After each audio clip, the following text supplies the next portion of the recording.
আপনার স্ত্রীর ছবি আপনি সোশ্যাল মিডিয়ায় যখন দিবেন, বন্ধুরা নিচে লিখবেন নাইস। এই নাইসের মানে কি বুঝতেছেন আপনি? সে কি বুঝাইতে চাচ্ছে? একটু বিবেকটা খরচ করেন। একজন নারী খোলামেলাভাবে তাকে দেখে কেউ যদি বলে নাইস, এর মানে এই মহিলার সকল সৌন্দর্য পূর্ণরূপে অবলোকন করিয়া আমি মুগ্ধ তৃপ্ত হইয়া বললাম নাইস। এটা হলো নাইসের তর্জমা। আপনি এবার দেখেন তো আপনার কাছে কেমন লাগছে। নিজের পরিবারের মেয়েদের খোলামেলা পোশাকে সোশ্যাল মিডিয়াতে হোক, অফলাইনে হোক, মানুষের সামনে উপস্থাপন করার পর যারা দেখে, তারা দেখার পর তাদের মনোজগতে যে চিন্তার উদ্রেক হওয়ার কথা, সেটা আমাদের সবার জানা।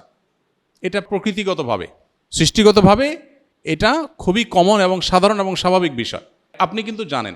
কিভাবে জানেন? কারণ আপনি নিজে কি করেন, বা আপনার এরকম সিচুয়েশনে আপনার মানসিকতার অবস্থা কি হয়। আপনি চিন্তা করেন, তাহলে আপনার ফ্যামিলি মেয়েদের ব্যাপারে একই কথা হয়। যেগুলো মানুষ মনে মনে চিন্তা করে, এগুলো যে মুখে বলতো আপনি জুতা নিয়ে দৌড়াতেন, কিন্তু আপনি বুঝো না বুঝার ভান করছেন। শরীয়ত কেন পর্দার বিধান দিয়েছে? আপনি নিজেকে খুব উদার, খুব ব্রড, খুব আপনি একেবারে অনেক স্মার্ট, আধুনিক বানাচ্ছেন। আপনি তো আসলে সেকেলে।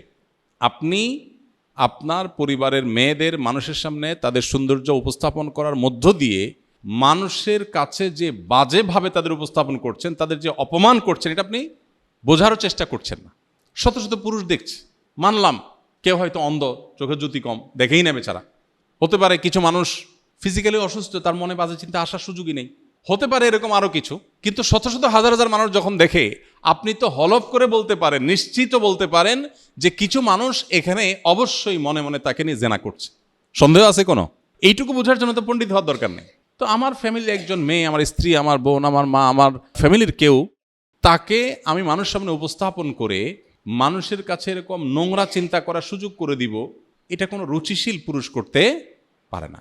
এখানে শুধুমাত্র শরীয়ী বিধানের ব্যাপার না, এটা রুচির প্রশ্ন। তো এই জিনিসটা আমরা অনেকে বোঝার চেষ্টা করি না। তো সোশ্যাল মিডিয়াতে আপনি যদি ছবি দেন ঈদকে কেন্দ্র করে, তাহলে সেক্ষেত্রে এই বিষয়গুলো মাথায় রাখা, যে হালাল হারাম, পর্দার বিধিবিধানগুলো আমি কি করছি কিনা, সব কিছু প্রকাশ করার জিনিস না। এখানে যখনই রেস্ট্রিকশনের কথা আসে, শরীয়তের বিধিনিষেধের কথা আসে, আমরা মনে করি যে হুজুররা অনেক টাইট।